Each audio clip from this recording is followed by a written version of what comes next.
Bapak Deputi, bahwa perpustakaan kita ini sekarang juga sudah mulai menyebar di seluruh pelosok wilayah Indonesia. Ini adalah suatu kans atau kesempatan yang sangat baik. Utamanya para orang tua juga perlu segera mensosialisasikan seperti ini. Apalagi saya percaya di Bengkulu mungkin apabila masih ada keterbatasan, tapi di sana juga kadang-kadang kan ada perpustakaan keliling dan lain sebagainya.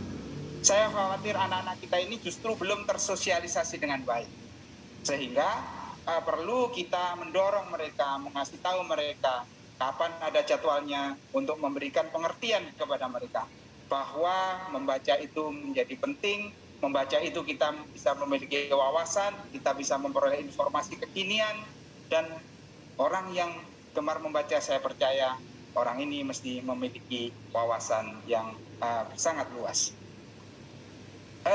Itu barangkali yang ingin saya sampaikan. Pada akhirnya memang peran orang tua itu menjadi begitu penting untuk membawa putra-putrinya menjadi anak-anak yang gemar membaca dan anak-anak yang berilmu pengetahuan. Sementara itu, Bu, barangkali ada tambahan dari panitia. Terima kasih. Silakan Prof. Adrianus untuk menanggapi. Saya tidak berpretensi menjawab secara umum, lebih pada konteks pendidikan tinggi saja. Saya berpendapat bahwa literasi ini dapat pertama-tama dibangun ketika mahasiswa itu diminta untuk rajin mencari data, rajin mencari pengetahuan. Dari pengalaman saya, ketika mahasiswa misalnya hendak menulis sesuatu topik tertentu, lalu kemudian dia mulai browsing seluruh database jurnal yang ada, maka kemudian ketertarikannya muncul. Ya, ketika pembimbing mengatakan sudah cukup pun dia dikejar terus, ya, sehingga kemudian dia menjadi semacam addicted ya, dengan mencari data itu, dan diharapkan ketika itu berlangsung terus menerus, maka kemudian dia menjadi seorang yang amat literated dari segi digital, dan lalu kemudian ujung-ujungnya menjadi orang yang suka membaca. Jadi dari segi kami para pengajar, maka kita boleh mulai dari kewajiban mewajibkan mahasiswa untuk mencari data, mencari jurnal terbaru dan seterusnya. Dan diharapkan dengan begitu dia terbiasa, dia melihat bahwa ada dunia baru yang selama ini tidak dikuasainya. Nah, maka moga-moga kemudian bisa menjadi dasar bagi tadi budaya membaca. Demikian. Baik, terima kasih Prof. Adri. Silakan Pak Denny. Baik, terima kasih untuk Pak Dimas dari Bengkulu Utara. Kalau kita bicara pembudayaan kegemaran membaca, itu dilaksanakan melalui 3 pilar. Pertama adalah melalui keluarga, kedua satuan pendidikan, dan masyarakat. Melalui keluarga adalah budaya contoh, bagaimana anak-anak diberikan contoh membaca dari usia balita, bahkan batita, di bawah 3 tahun. Jadi jangan heran kalau misalnya bapaknya suka baca koran, ibunya baca majalah, anaknya pasti akan mengikuti, karena masa melihat kepada lingkungan itu di usia batita atau balita. Jadi ini untuk di keluarga. Kemudian memberikan hadiah ulang tahun misalnya, buku, mengajak anak-anak ke toko buku, itu adalah contoh-contoh di keluarga. Ya syukur-syukur di keluarga ada pojok baca misalnya, itu bagus sekali. Yang kedua adalah di satuan pendidikan, di sekolah. Ini harus ada perpustakaan di sekolah. Jadi kalau kita lihat,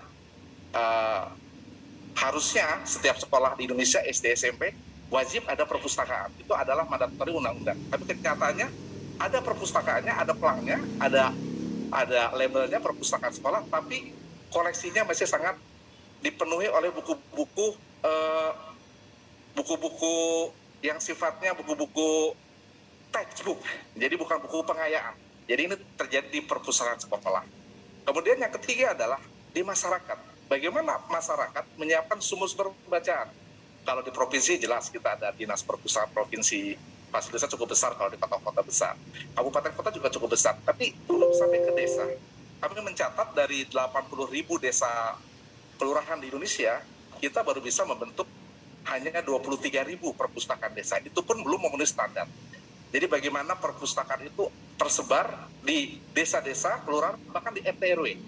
Jadi ini adalah tugas kita bagaimana menyiapkan bahan-bahan bacaan di seluruh lapisan masyarakat.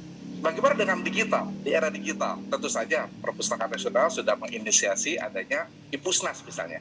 Adanya aplikasi full context yang itu bisa dibaca secara bebas oleh masyarakat melalui HP misalnya, melalui smartphone. Jadi ini upaya kita. Tapi tentu saja jumlah judulnya atau eksemplarnya juga masih terbatas karena keterbatasan anggaran Perpustakaan Nasional. Dan ini harus bersamaan juga dengan program teman-teman di perpustakaan daerah, Pak.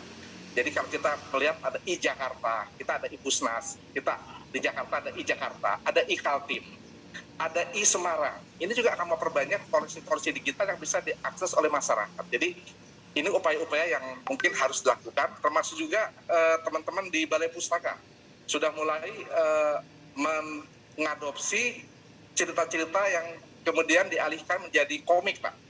Jadi ini menarik, tapi dalam bentuk digital. Jadi ini adalah usaha-usaha bersama antara multi stakeholder bagaimana kita menjembatani kebutuhan informasi dari masyarakat, termasuk generasi milenial yang memang akrab dengan smartphone dan sebagainya. Ini harus kita kedepankan. Terima kasih. Baik, terima kasih.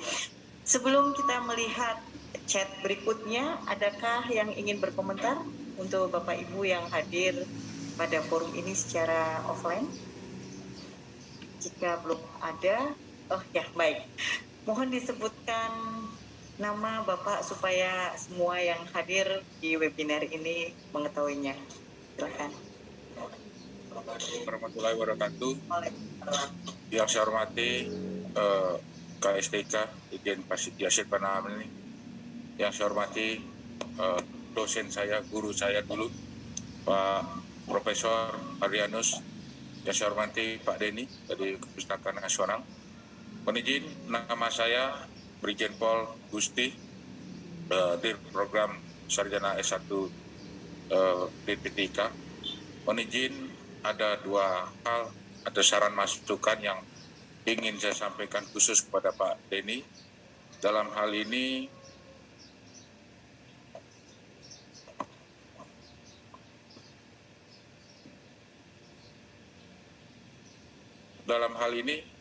sering kita melihat perjalanan-perjalanan khususnya melalui pesawat udara. Kami sering melihat di bandara belum ada sentuhan, belum ada perpustakaan di bandara. Mungkin dalam hal ini dengan adanya library ini bisa untuk menyentuh sampai ke perpustakaan di bandara. Karena sangat bermanfaat, kami lihat di bandara banyak orang menunggu tapi hanya nongkrong-nongkrong saja. Ya, tidak ada kegiatan-kegiatan yang lain, hanya menunggu, apalagi sambil menunggu pesawat delay. Nah, ini mungkin sebagai masukan di perpustakaan di bandara perlu mungkin diadakan, perlu mungkin dikerjasamakan bagaimana untuk menggandeng Angkasa Pura di setiap seluruh Indonesia atau khususnya di bandara ada perpustakaannya. Yang kedua, mungkin kami perlu sampaikan di sini, mungkin juga perlu menggandeng ke arah bisnis untuk mengembangkan dan kemajuan. Karena konsep perpustakaan dengan misalnya contohnya dengan Starbucks misalnya, sambil orang nongkrong di kopi bisa membaca buku. Mungkin konsep Starbucks kopi dengan perpustakaan mungkin perlu digandeng sehingga di kota-kota di mana-mana bisa kita lihat orang ini lebih banyak membaca buku, ya.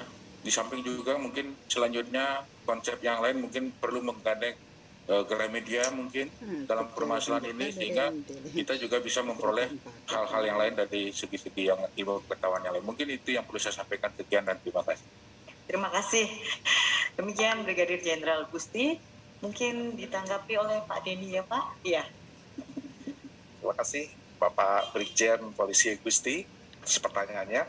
Perpustakaan Nasional sudah memiliki program yang dinamakan dengan Pojok Baca Digital.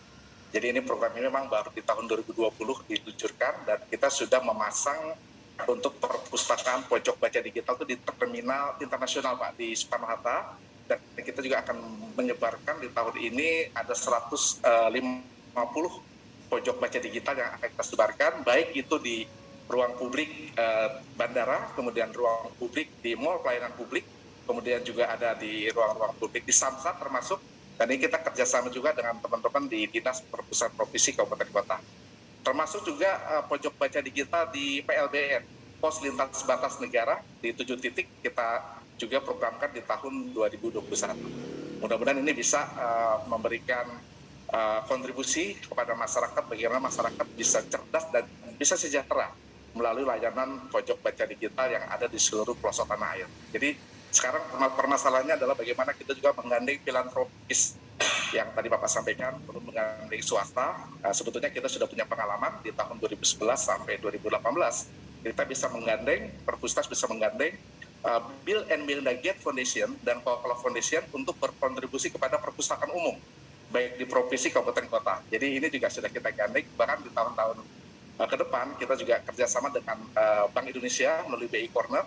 Kemudian juga ada program-program 1 juta buku dari Pertamina, dari BCA, dan tentu saja tidak hanya perpustakaan nasional, tapi juga lembaga lain pun, termasuk STIK juga bisa menggandeng swasta untuk meningkatkan layanan perpustakaan, apakah koleksi hard copy maupun koleksi digital. Terima kasih, Pak. Baik, terima kasih. Sebelum kita lanjutkan pertanyaan yang sudah cukup banyak, kita akan selang dulu dengan ada video. Apakah rekan-rekan sudah siap untuk menayangkan